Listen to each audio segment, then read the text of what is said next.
purchasing and surplus policies. We really get into some complicated things here. This is a picture from our basement.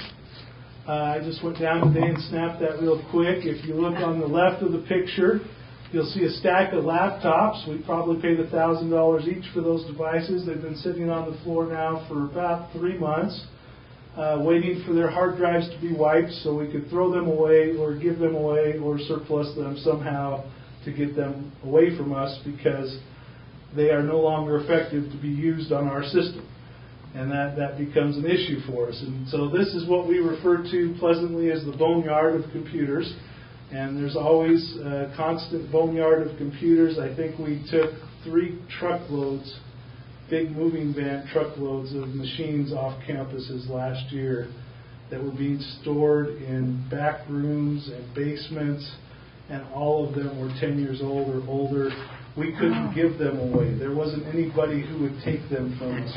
We had to pay to dispose of some of those machines because they were so old. And we had principals holding on to those, thinking there was some way we could. They know they paid $2,000 for some of those, and they wanted to hold on to them. And so we have to get things moving. We can't keep them. Isn't there a like company that you think that someone could make a lot of money by recycling, not recycling, but at least taking out the They do, but metals on the surplusing side, we have to follow the state surplus policy first and foremost. So we have to put them up for auction. We have to go through things. One of our biggest nightmares in the IT department is when USU does this, because we have staff that likes to run up to USU and buy all their old stuff and bring it down to their classroom and tell our guys, now make it work. And our guys look at it and say, that's older than the stuff we're getting rid of.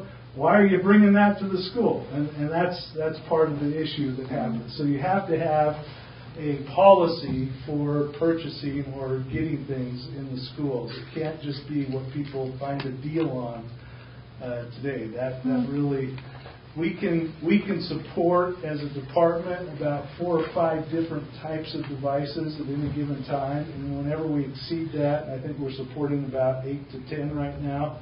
As soon as we exceed that 4 or 5 threshold, the workload goes through the roof in terms of what it takes to service and maintain that equipment, because we're now creating a separate system for each device to work on our network. Well, and if you recycle or if you change it out every 2 years, your surplus is going to be higher. Bigger, yes. You're going to have. Yes, there's more management. But if students can purchase them, that takes care of part of the problem. That does help it significantly. So another thing with purchasing, we need to purchase with purpose. I don't want to get into a Chromebook conversation. And Chromebook may come out with something that wins us over and makes it the thing to buy. I'm not saying we'll never, ever buy Chromebooks. What I am saying is I can't identify, and I can't get staff to identify for me, a reason to buy Chromebooks for a classroom or another device.